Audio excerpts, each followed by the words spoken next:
Well, this is an episode I think we hoped we were never going to have in real life experience to share with you all about going through. Indeed.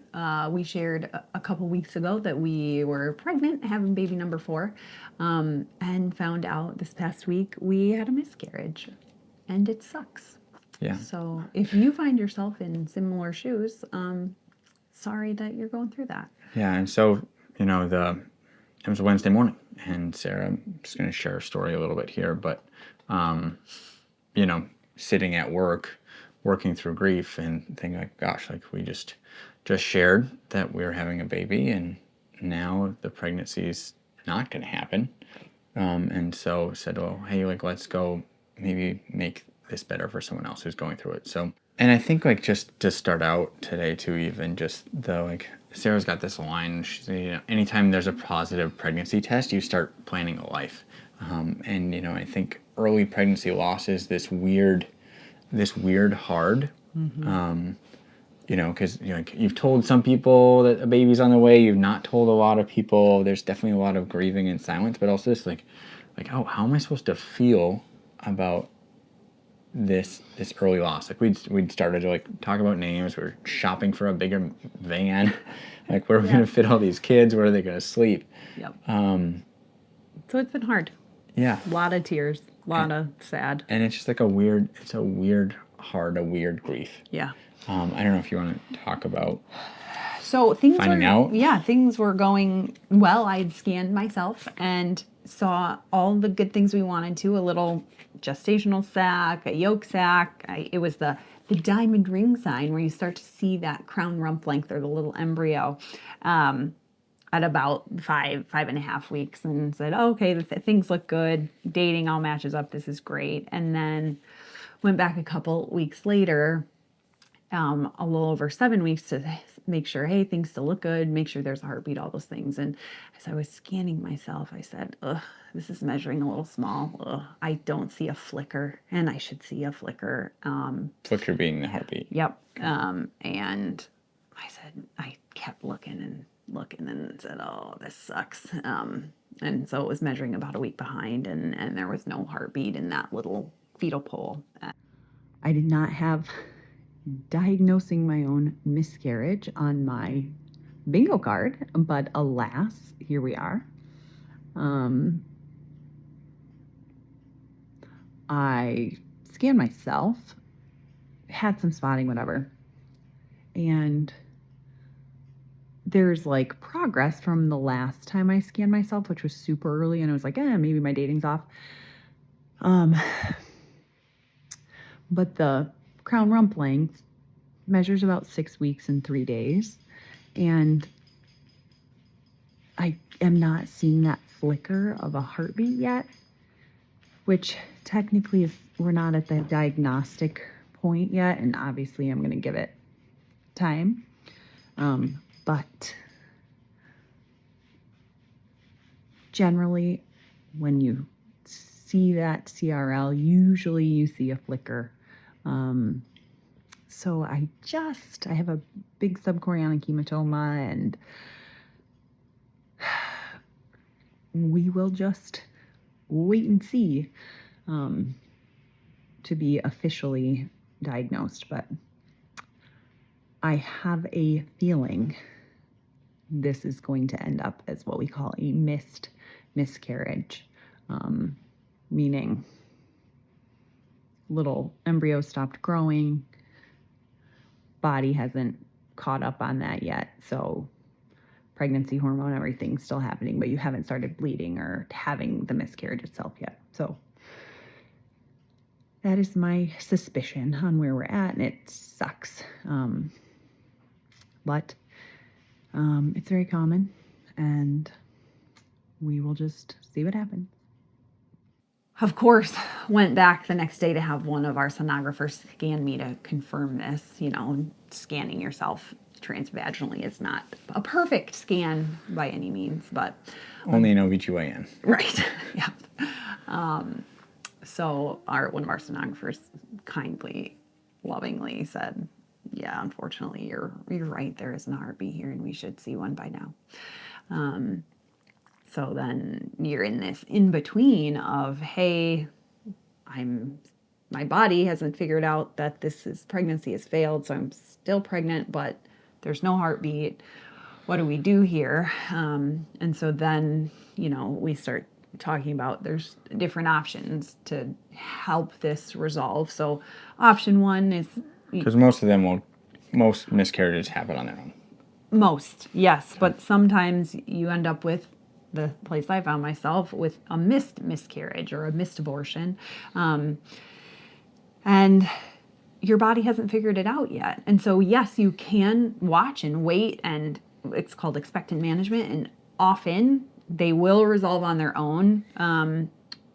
It can take a long time. So most resolve within 8 weeks when you look at the data. So that's a long time to be wondering when this is going to happen. There's another option called medical management, where you can take some medication to try to help speed the process along, where your uterus kind of tries to empty that tissue out. And the third option is surgery, a DNC, dilation and curettage, where you have a procedure, you get put to sleep, and they kind of suction that tissue out of your uterus to empty it. And that is, the perk there is you go to sleep, you wake up, it's done. But it's a surgery. So anyway, we'll go over all those options in a video at some point here in the next couple weeks. I went the medication route, and did it work, did it not work? Had called my OB and said, hey, can you put me on for a DNC on Thursday? This didn't work.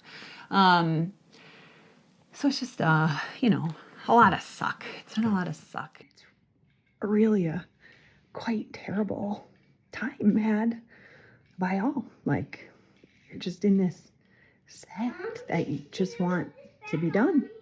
Yep, I'll be right there. And like, life goes on, and it's not something that you have like shared with a lot of people. And so you're just kind of like alone in your grief and sadness. And anyway,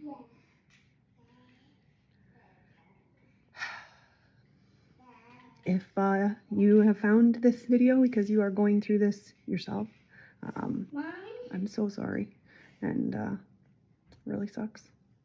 Like the grief you feel is so, I don't know, I imagine this is different for everyone. Like, we got to come home and like have lunch and hug our children. Yeah. Right. Like, we like came and saw our children, and we like are blessed. We have 3 wonderful, beautiful, healthy children.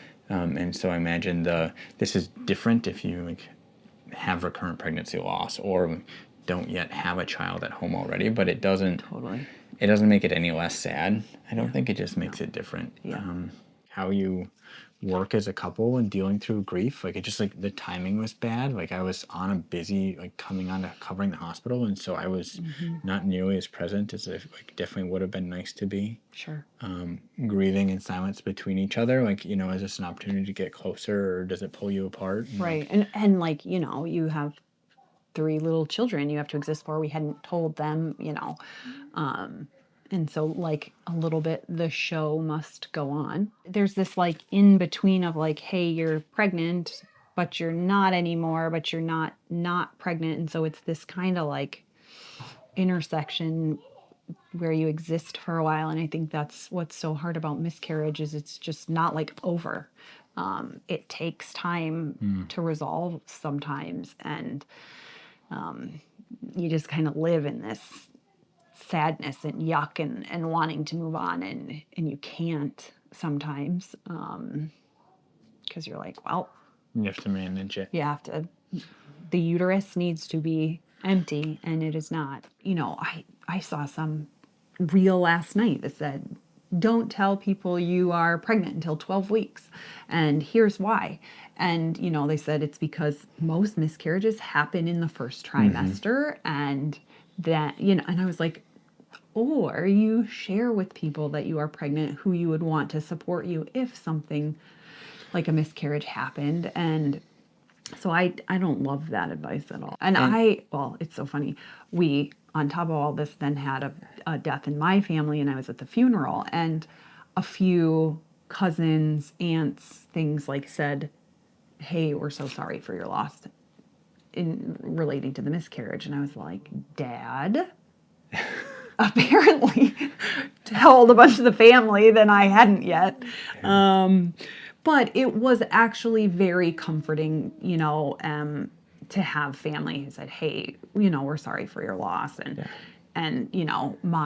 I went through this, or I had a miscarriage, or, and it was really hard. And so it was. You don't fine always to- want to talk about your grief, but I think it's almost always nice to have your grief recognized and acknowledged, right? And so maybe you're trying to support someone too who's going through miscarriage, and maybe they don't want to talk about it. I know, there's lots of days we didn't, but also just having people know and hold that space for you, and is pretty powerful. So thanks for being with us on this journey that is great and sucks, and we are here for it.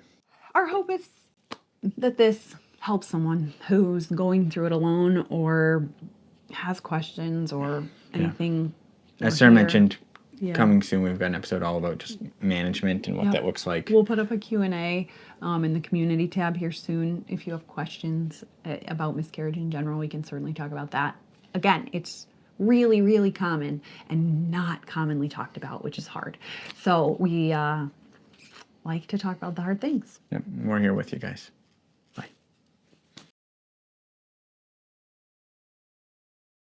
We're doctors. But not your doctors. Anything we've said in this video is for education or entertainment purposes only. It is not medical advice. Any specific medical questions you have should be directed to your provider.